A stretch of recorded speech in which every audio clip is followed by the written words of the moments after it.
Poutine avait un plan de guerre pour 2026, l'effondrement du Donbass, la prise de territoire sur la rive gauche du fleuve Dniepr. Tout cela devait arriver, alors que la Russie, irrésistible, pousserait à l'effondrement des forces ukrainiennes sous sa pression. Mais ces plans se sont déjà effondrés. L'Ukraine prend le contrôle, ayant inversé la situation.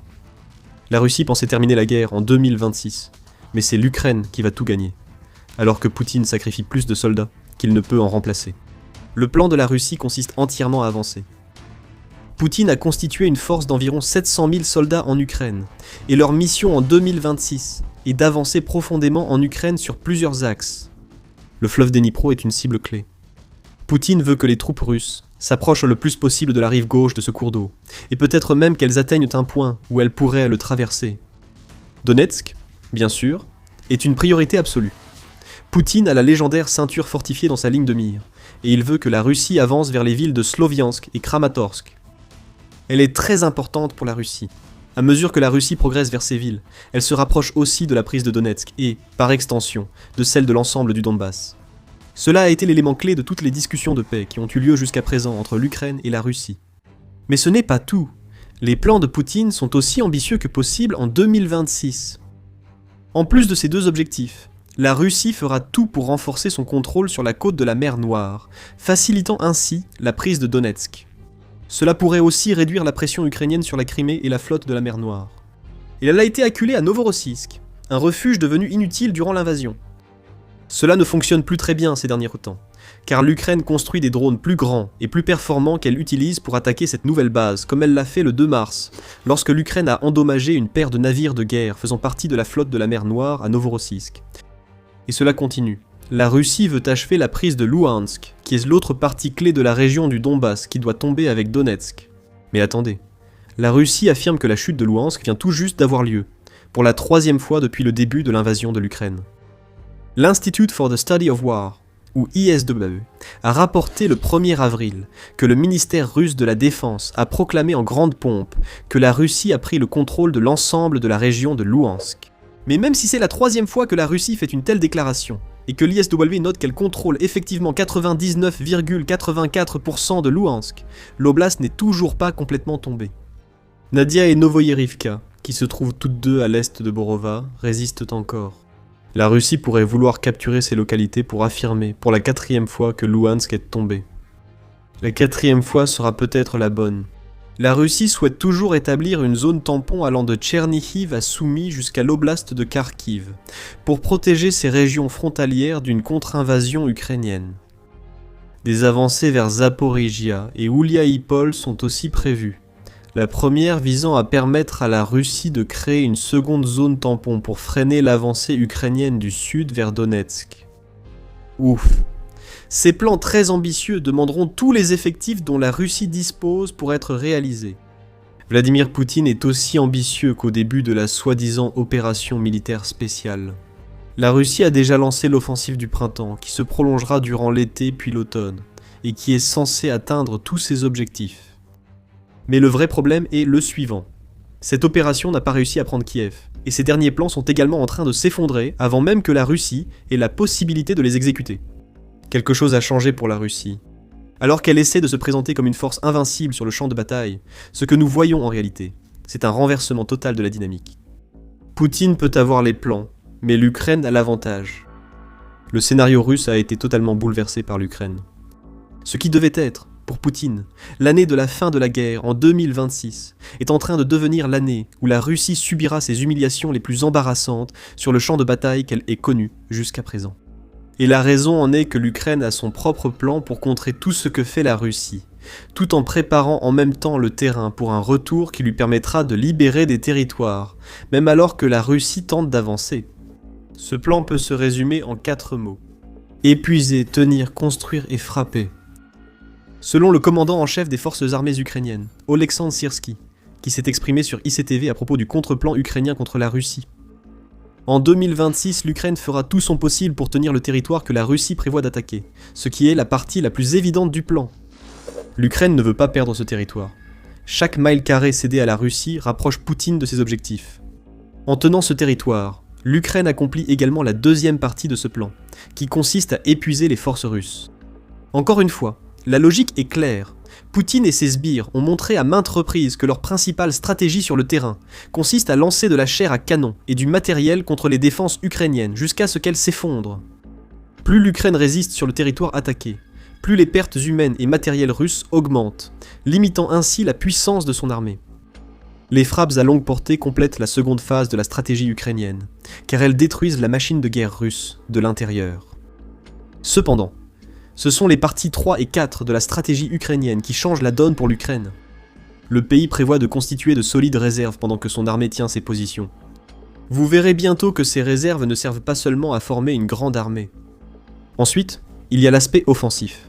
Sierski affirme que l'Ukraine frappera les points les plus faibles de la Russie, où qu'ils soient sur la ligne de front. En d'autres termes, l'Ukraine va libérer autant de territoires que possible, et elle le fera pour 2 raisons. Premièrement, la libération du territoire donne un élan décisif à l'Ukraine dans la guerre, comme le souligne Sierski lui-même lorsqu'il déclare « En ce moment, l'ennemi joue selon nos règles. Ils doivent s'adapter et concentrer leurs efforts là où nous avançons. » Cela révèle la seconde raison. L'Ukraine reprend plus de territoire qu'elle ne peut en tenir, perturbant les plans de Poutine et forçant la Russie à déployer ses forces dans des secteurs inattendus du front. Cela affaiblit à son tour l'offensive russe censée atteindre les grands objectifs que Poutine a fixés.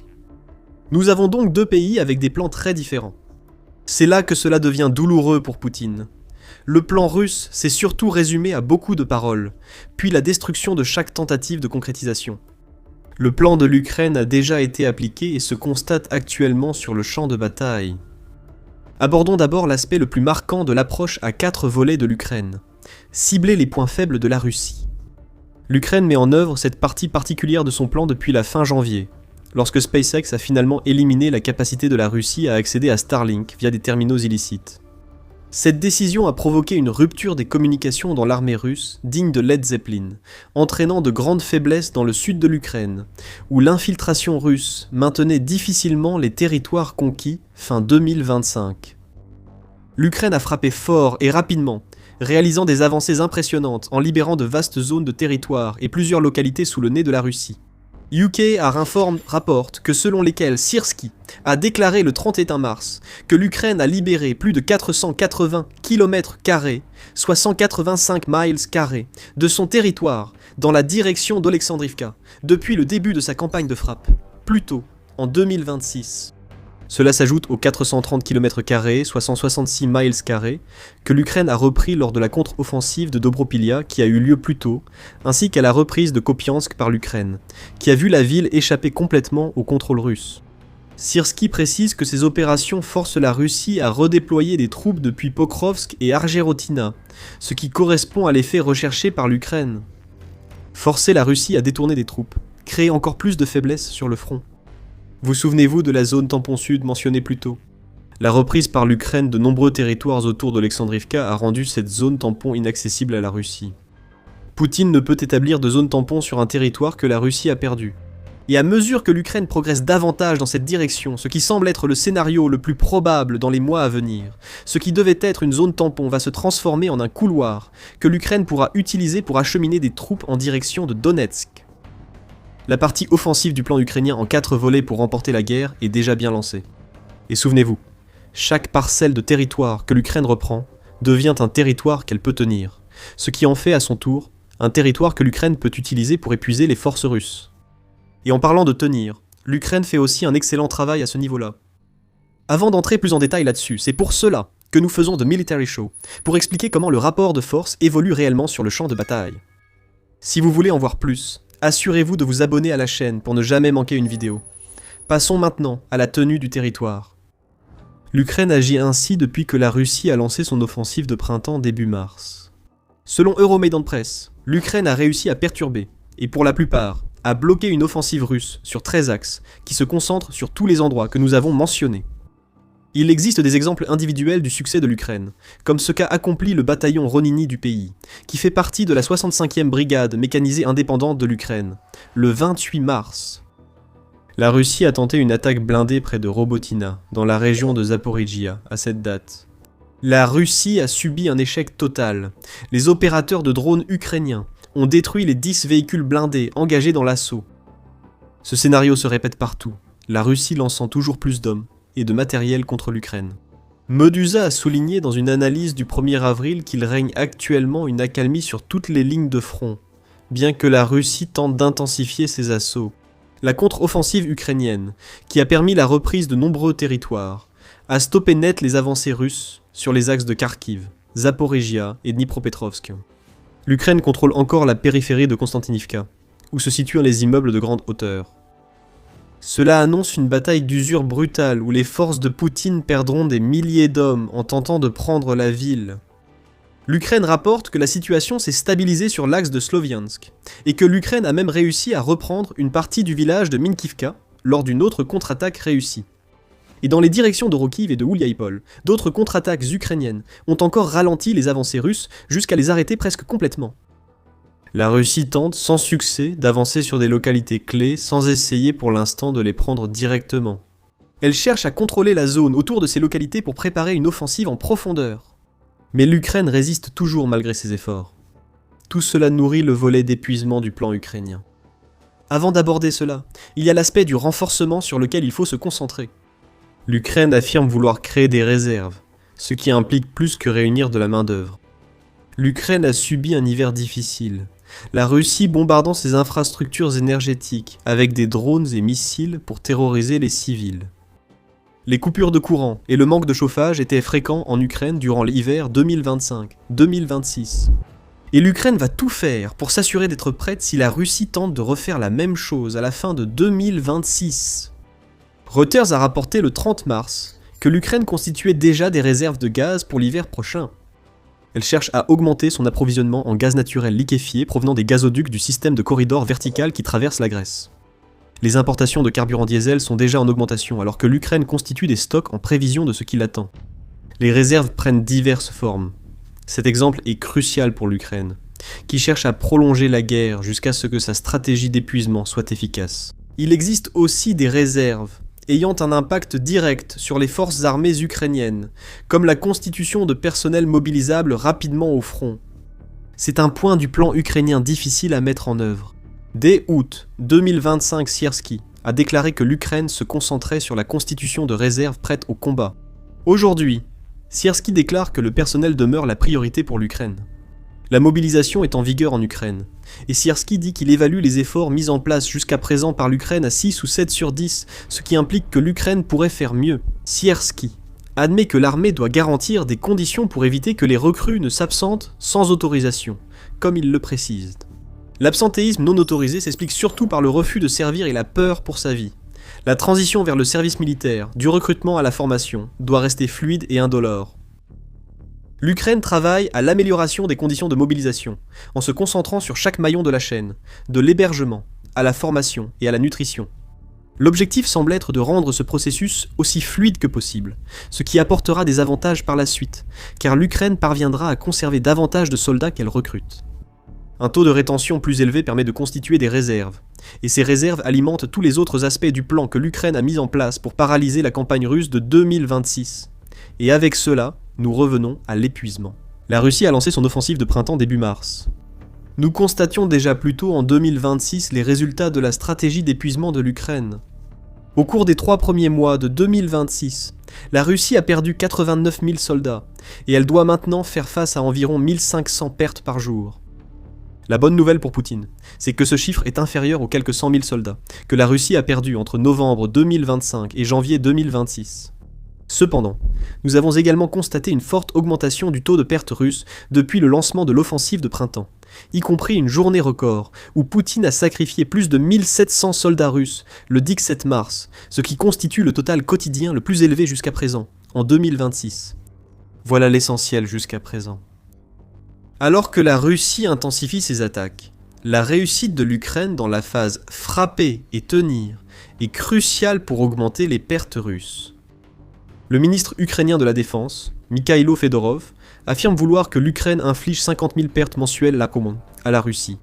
L'Ukraine n'en est pas encore là, mais si elle maintient plus de 1700 pertes russes par jour, ce qui est très possible alors que la Russie tente de pousser plus fort qu'elle ne l'a fait depuis des mois, alors 50 000 ne semblera peut-être pas un objectif irréaliste. Après tout, 1700 multiplié par 30 jours fait 51 000 pertes. Même si l'Ukraine n'atteint pas les 50 000 pertes, son plan implique que tout écart viendra surtout d'un retrait russe dû à ces pertes, plutôt qu'à un effondrement des défenses ukrainiennes. Quand Sierski dit qu'il veut que la Russie joue selon les règles de l'Ukraine, c'est ce qu'il veut dire. Plus de pertes, la libération de territoires, tenir là où c'est le plus important, détourner les forces russes et constituer des réserves pour garantir que l'Ukraine puisse continuer à se battre aussi longtemps que possible. Tout cela se combine pour former le chemin vers la victoire pour l'Ukraine. Quant à la Russie, son objectif principal de terminer la guerre que Poutine a commencé il y a plus de 4 ans d'ici, la fin de 2026 a déjà été anéantie. La Russie veut intensifier ses assauts, qu'elle juge essentiels pour faire tomber les défenses ukrainiennes. Parmi toutes les axes d'offensive de Poutine, Orokiv est la plus stratégique hors de la ceinture fortifiée de Donetsk.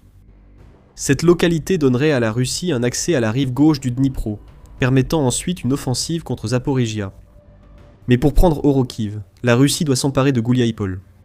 Comme mentionné plus tôt, l'Ukraine a lancé des contre-attaques dans ce secteur, infligeant des pertes. La progression russe vers Orakiv a déjà été repoussée, et l'Ukraine compte continuer ainsi, contrairement aux prévisions de Vladimir Poutine. Intensifier les assauts devait faire gagner du territoire, pas en perdre avec des milliers de pertes. Pourtant, c'est ce qui arrive actuellement à la Russie. Selon New Voice of Ukraine, le Kremlin, déjà inquiet des premières observations sur le champ de bataille pendant l'offensive russe, commence à revoir, à la baisse, ses objectifs pour 2026. Selon le média, le manque de troupes commence déjà à étouffer cette offensive. Cela a conduit le Kremlin à repousser des objectifs, comme la création de la zone tampon dans la région de Soumy et la progression plus loin en Zaporizhia, à la seconde moitié de 2026, voire dans certains cas, à 2027. Les objectifs à Kharkiv et sur la côte de la mer Noire sont déjà complètement mis de côté, souligne le renseignement militaire ukrainien. Au lieu de la grande offensive prévue par Vladimir Poutine pour 2026, la Russie utilise les mêmes tactiques d'infiltration qu'elle a commencé à employer en 2025. Ainsi, de petits groupes de soldats russes vont avancer, se retrouver isolés, être détruits, puis être remplacés par d'autres dans un cycle meurtrier qui alimente directement la composante d'usure de la stratégie ukrainienne. L'Ukraine prend l'ascendant dans la guerre. Le champ de bataille a basculé, et tous les plans russes, pour 2026, sont déjà en ruine. La Russie va continuer d'essayer d'avancer. Elle fera même quelques gains, mais avec des objectifs déjà repoussés. Le Kremlin admet en fait qu'il va trop loin. C'est l'année pour l'Ukraine de mettre fin à l'agression russe, et elle met déjà très efficacement son plan à exécution. L'offensive ukrainienne dans le sud est centrale actuellement car elle a écrasé les forces russes. Poutine ne s'y attendait pas et ne savait comment réagir. Découvrez ce que l'Ukraine a accompli dans le sud dans notre vidéo. Si vous avez aimé cette vidéo, abonnez-vous à The Military Show pour plus de reportages sur la guerre en Ukraine. Merci de nous avoir suivis.